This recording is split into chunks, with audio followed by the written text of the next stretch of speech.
طب العدوي.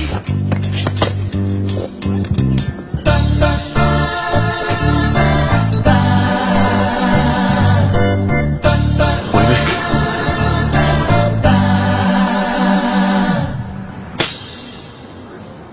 تريد تقنعني انك انت من افراد اليمين؟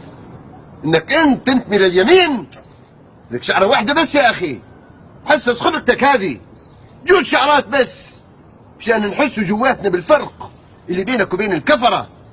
الله وكيلك، انا الله خلقني جلودي ما بيطلع لي شعر، حتى لو طولت دقني ما بستفاد شيء، ولكن الحمد لله والعزة لله والله اكبر. يعني من فضل الله زرعت انا، وبس البصلات بدهم وقت تصير مثلك، بس اعطيني وقت بعد اذنك. والله العظيم زرعت لا بس خلاص لا تهدر. احنا جواتنا يقول احساسنا انك انت عميل مزدوج، عميل من هذول بتوع اللي يتكلمون عن العداله والمساواه والحريه والعياذ بالله. اخلص وقول.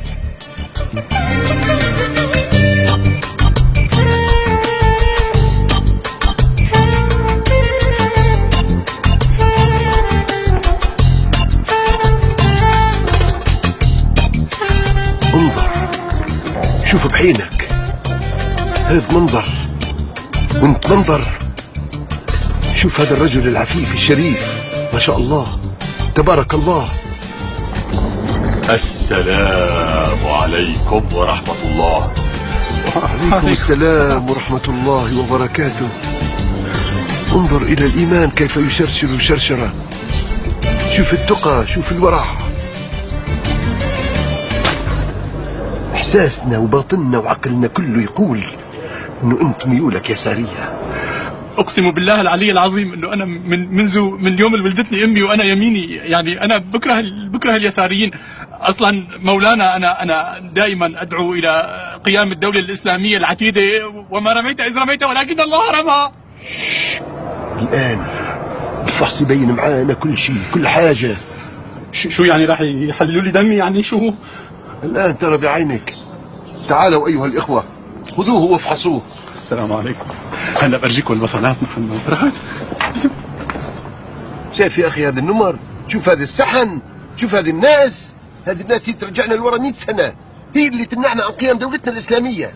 هؤلاء هم المضللون يا أخي الفاضل، نرشدهم إلى الطريق القويم بالتي هي أحسن، نفتح أعينهم على طريق الهداية والتقوى والصلاح. لا تخف يا أخي، لا تخف. الأخوة في الداخل سيفتحون بصره وبصيرته وأشياء أخرى، لا تقلق.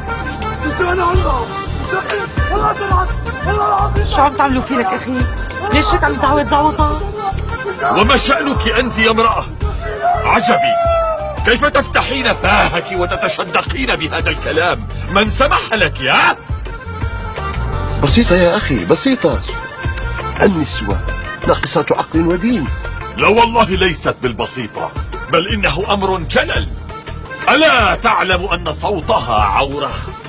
كيف نسمح لها بالكلام؟ ستطالبنا غدا بأن تقرأ الكتب، وبعد غد تسمع الأغاني والعياذ بالله، وبعده ستتفرج ربما على مسلسل تركي مدبلج، والله أعلم ماذا تفعل بعدها، فليست بسيطة البتة. ألديك كرباج أو خلف رمان؟ لأنني يجب أن أعاقبها وأجلدها على الأقل 85 جلدة.